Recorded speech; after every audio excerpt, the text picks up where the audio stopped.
I'd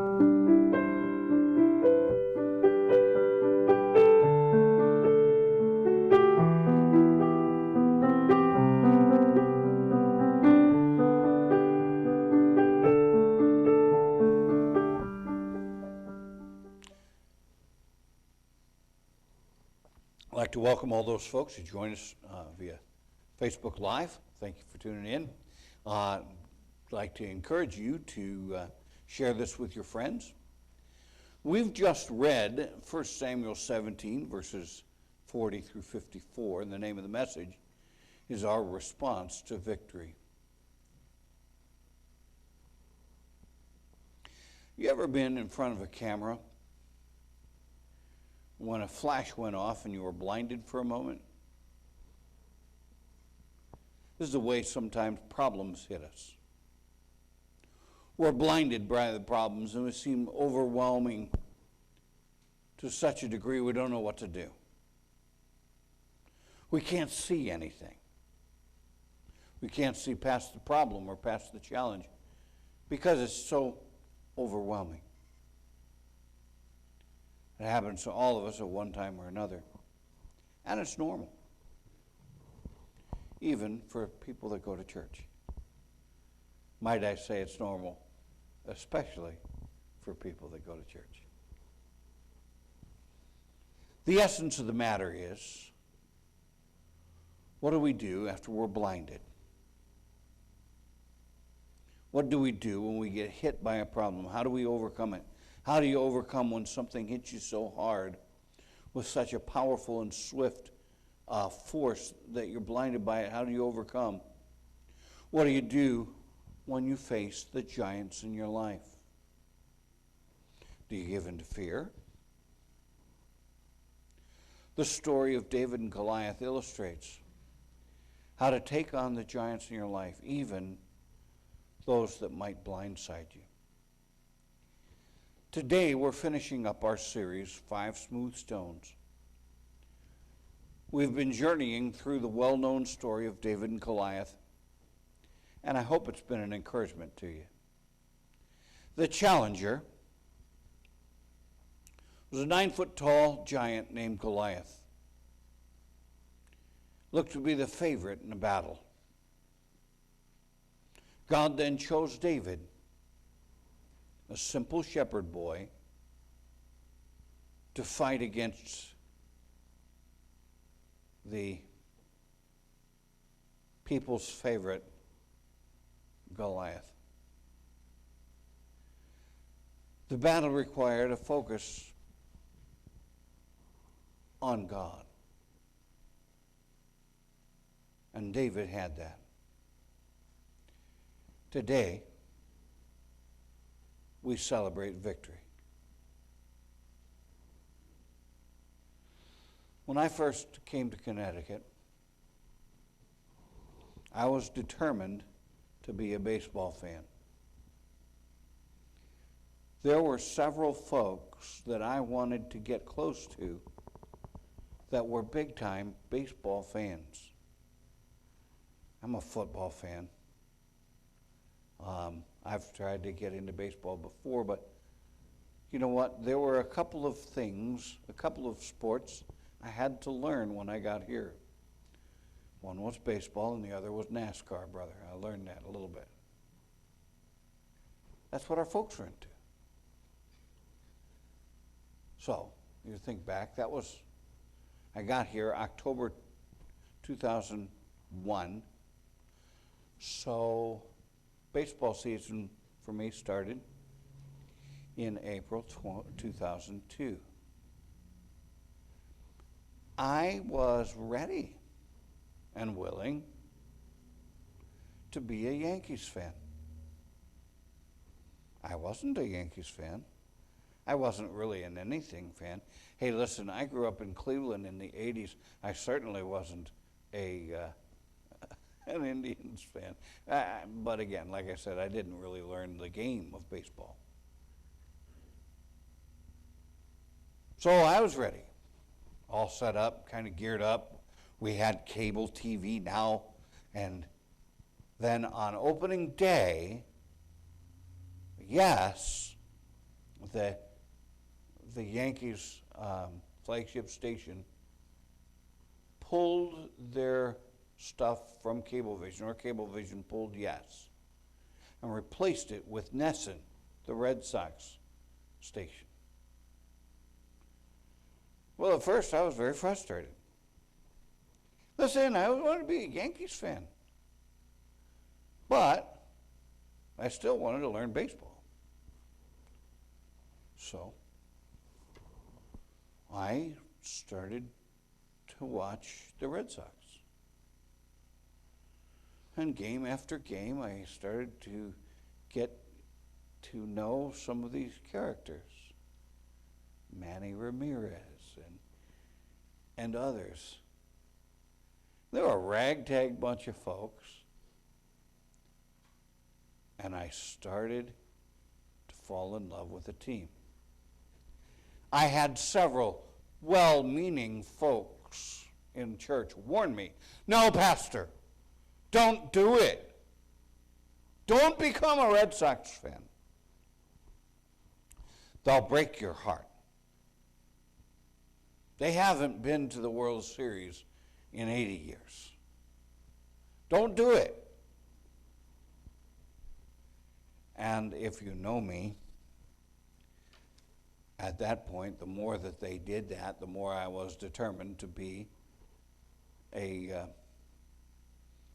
Red Sox fan. And there was one other person that I knew of, other than Nick later, but one other person, and that was Carrie Anders, was a Red Sox fan. And she was so excited about it. I'm like, if she gets that excited about it, I got to get excited about it too. So, I'm a Browns fan. Losing games and being under a curse, that didn't scare me. I got in it. 2002 was an okay season. 2003 came to playoffs to face the nemesis, the New York Yankees. Almost got there, but lost just short of making it to the World Series. 2004. Now, mind you, I'd only been a Red Sox fan for 2 years. 2004, we battled all year to face the nemesis again in order to get into the playoffs. Game 1, we lost. Game 2, we lost. Game 3, we lost. We had to win 4 out of 7. In history of sports, no one had ever come back from a 3-game deficit to win the best out of 7.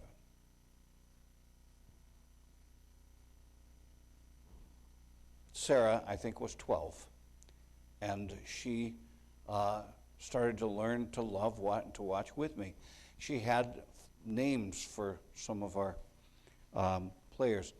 She had a name for Manny Ramirez. You know, he was a great hitter, but he really couldn't catch a cold. And so she called him Dances with Unicorns, because who knows what else is he doing. Very special time. Game 4, they won. So there's 1. Game 5, they won. Game 6, they won. They forced a Game 7. And it came right down to the very last, but at the end of Game 7, they won. No way that should have happened. So they went to the World Series. They'd only been to the World Series a few times, but after beating the arch nemesis, the Colorado Rockies didn't stand a chance. So in 4 games,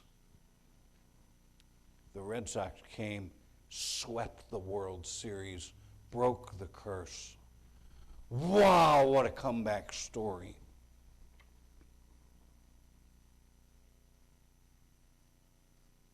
I couldn't contain my joy and excitement when I saw that win.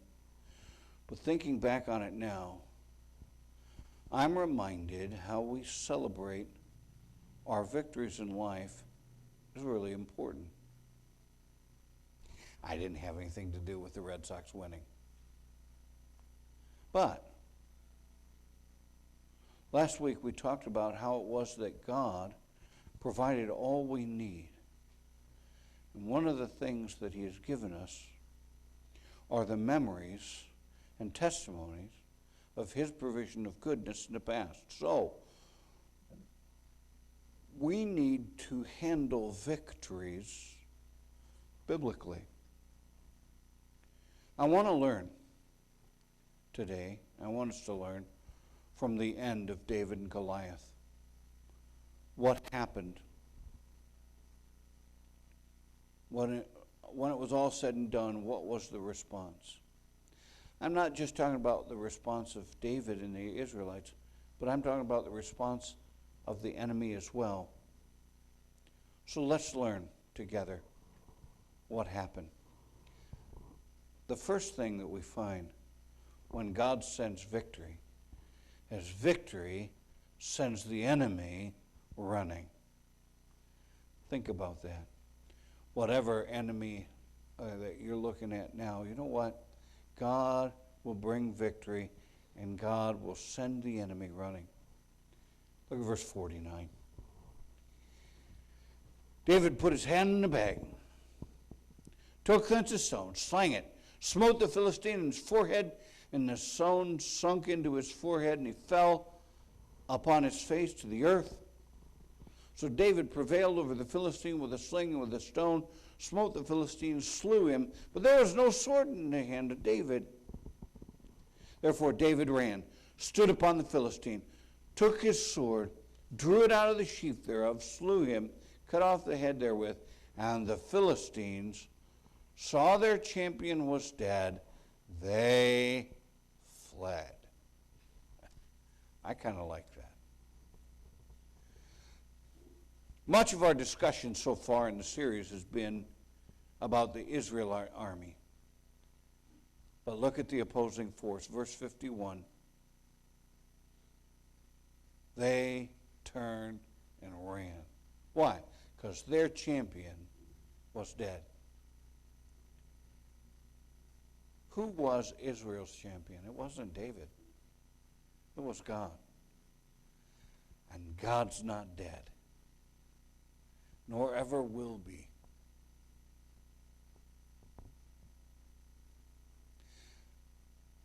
I think the phrase deserves a little attention. They saw their champion was dead. If you put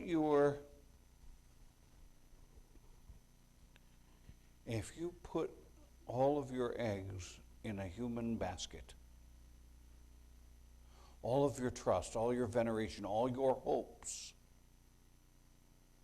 for salvation or whatever in a strong human personality, at some point your champion will die and you will flee. You know what? I can even use this for good people. There are folks that have put all of their hope. Their champion was a pastor, a Bible teacher, a strong leader, a political figure. Oh, so great. Wow, so wonderful. Man, God has put that person here, and you know what? If you're not with that person, then you're not right with God. Oh, my goodness.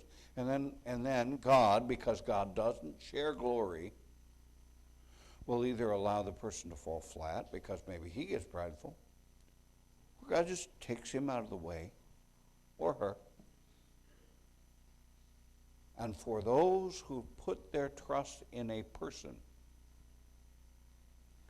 or in a thing, some trust in horses and chariots, all of a sudden, that champion will fall. and you will run. Let's make sure that we're always putting our hope, our veneration in the right place. Matthew chapter 6 and verse 19. Lay not up for yourselves treasures upon the earth where moth and rust doth corrupt, where thieves break through and steal. Lay up for yourselves treasures in heaven where neither moth nor rust doth corrupt, where thieves do not break through nor steal. For where your treasure is, there will your heart be also.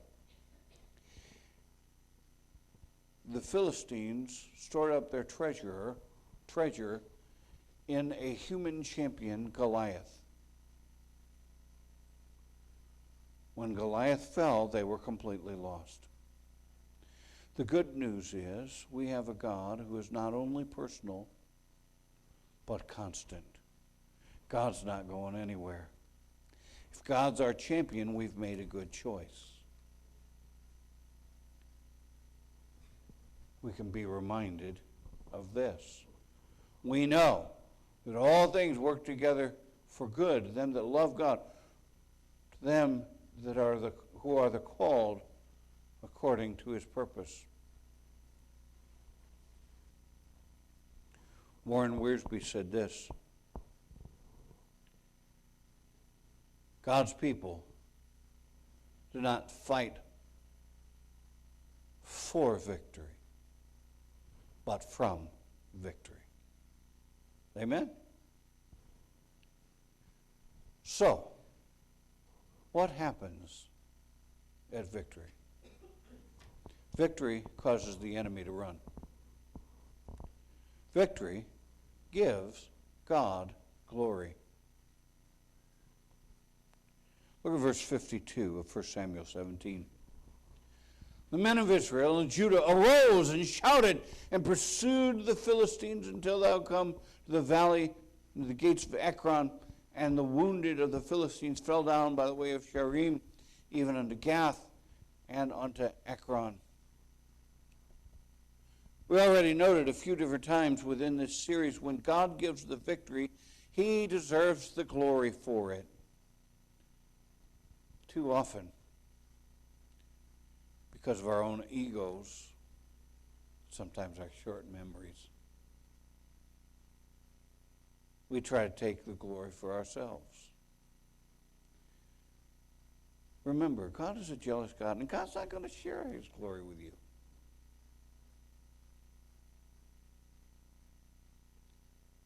If the devil cannot stop God from winning the victory in your life, and he can't, he will try to distract you from praising God for that victory. Maybe praise another person, maybe praise a thing, maybe praise an institution or some other thing, something other than, listen, God did it. So I want you to think back. Have you seen victory in your life recently? Something you prayed through, something God did. You might say, oh, there was a great Christian involved. I'm so happy for them. That's cool. That's good. But that great Christian didn't do it. God used that great Christian to do it. Or maybe some invention, some thing, well, I'm so glad I had this tool or this.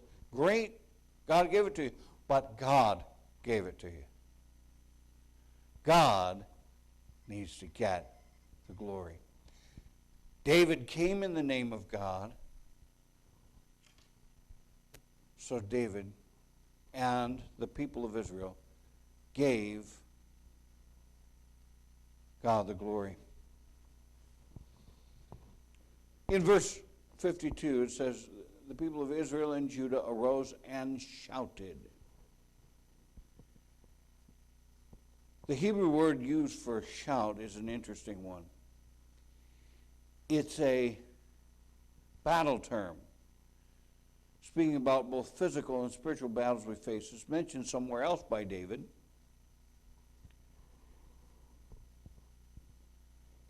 In Psalm 108, starting with verse 10. Who will bring me into the strong city? Who will lead me to Edom? Will not thou, O God, who hast cast us off, will not thou, O God, will go forth with our hosts? Give us help from trouble, for vain is the help of man. Through God shall we do valiantly, for he it is that shall tread down our enemy.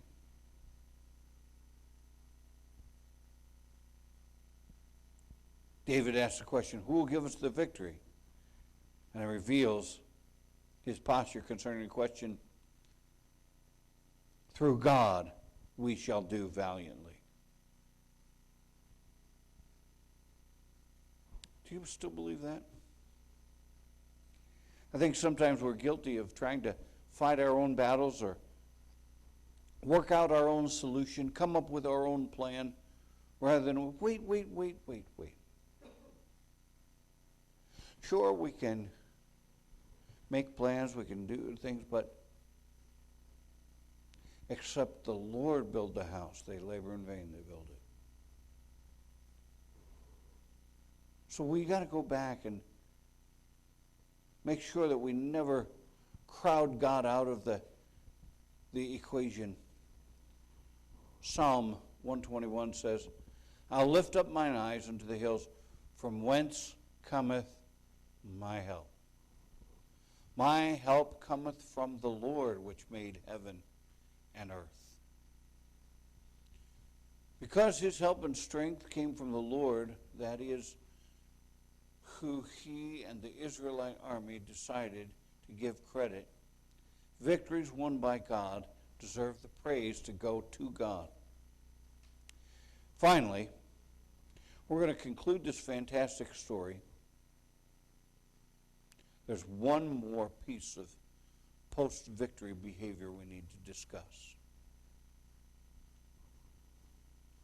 The children of Israel returned from chasing the Philistines, and they spoiled their tents.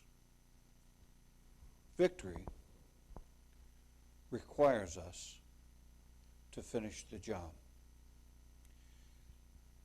I think it's interesting. At the beginning of the book of Joshua, God says to Joshua, be strong and very courageous. I have given the land to you. Now that's an interesting lesson in grammar, because they hadn't yet had one victory. They stood on the other side of the banks of Jordan. They were crossed in. They were committed.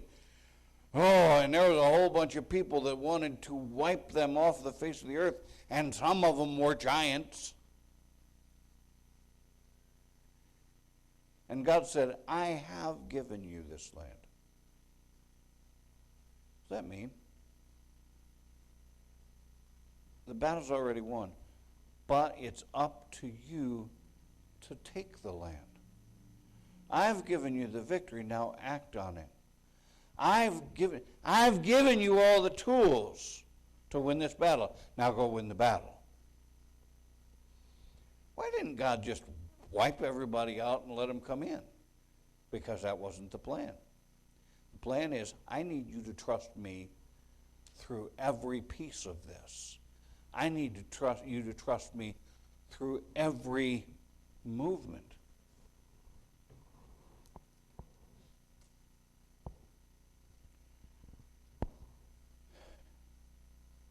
Karen Hardeen notes that historically, when there has been a time of transition, there's been an opportunity and an anointing to take plunder.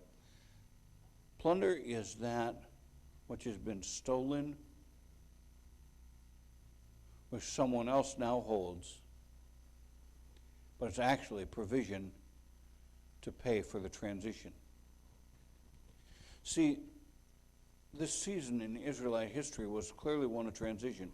David was anointed the future king of Israel, even though Saul was still on the throne. In addition, this battle, one that included David leading the charge, would serve as a turning point. But nonetheless, here's what we have to see from this part of history. The Israelites did not stop short. They finished the job. They plundered the camp. They overtook the enemy. See, often we ask God for freedom from a certain situation in our life. And then,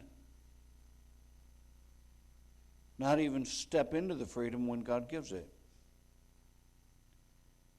This scene from our story serves as the bow on top of the Israelite standoff, if you will. God opened up the opportunity for Israelites to move into a season of transition. First, they had to finish a job. In our lives, we can't afford to stop short. We can't go and do a ministry almost done, almost completed. Pray for something and battle for something and look for something and get close.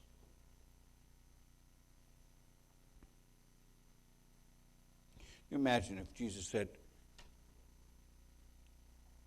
Father, thank you for letting me have all the victories and minister to all these people, but I don't think I'm ready to go and finish with the cross. Let them just go with what I've done so far. Couldn't imagine that, right? God completed his mission, and he said, it is finished. So as we finish our series, let's review just a few things. Week 1, we learned about the challenger that David faced. We learned that there's numerous parallels between who Goliath was and who the devil is, and understanding one, you can understand the other.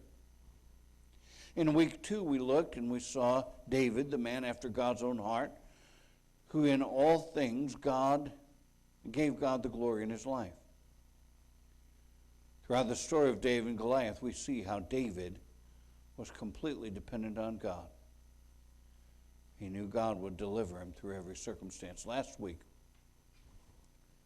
we learned how David had all he needed to be victorious. And this week, we looked at the victory that David won, in addition to the different responses to the victory. David's dependence upon God will continue through his life, with a few exceptions. Was this the secret behind the future king of Israel? Could David have accomplished what he did without God? Let's remember this. David said to the Philistine, Thou comest to me with a sword, with a spear, with a shield, but I come to thee in the name of the Lord of hosts, God, the God of the armies of Israel, whom thou hast defied. This day will the Lord deliver thee into mine hand. I will smite thee, and take off thy head from thee. I will give the carcasses of the hosts of the Philistines this day to the fowls of the air, to the wild beasts of the earth, that all the earth may know that there is a God in Israel. And all this assembly shall know that the Lord saveth not with sword and spear, for the battle is the Lord's, and he will give you into our hand. The story of David and others through Scripture are stories where God uses improbable people to accomplish extraordinary things. He does this so that there is no question who's responsible for victory. It's easy for us as a little bunch here at Evangelical Baptist Church to say, oh, I wish I were like that big church, or that big church, or that strong leader. what can God do with this? What could God do with Goliath? He could drop him. What could God do with a David? He could exalt him. Where do you need to experience victory in your life? What areas are you trying to manufacture victory on your own? How's that working for you? When was the last time you asked the Lord to deliver you in battle? Well, remember, when you get the victory, there's going to be another Goliath in your life. Remember what God's already done. Remember what He's already given you. And remember who you are and who your daddy is.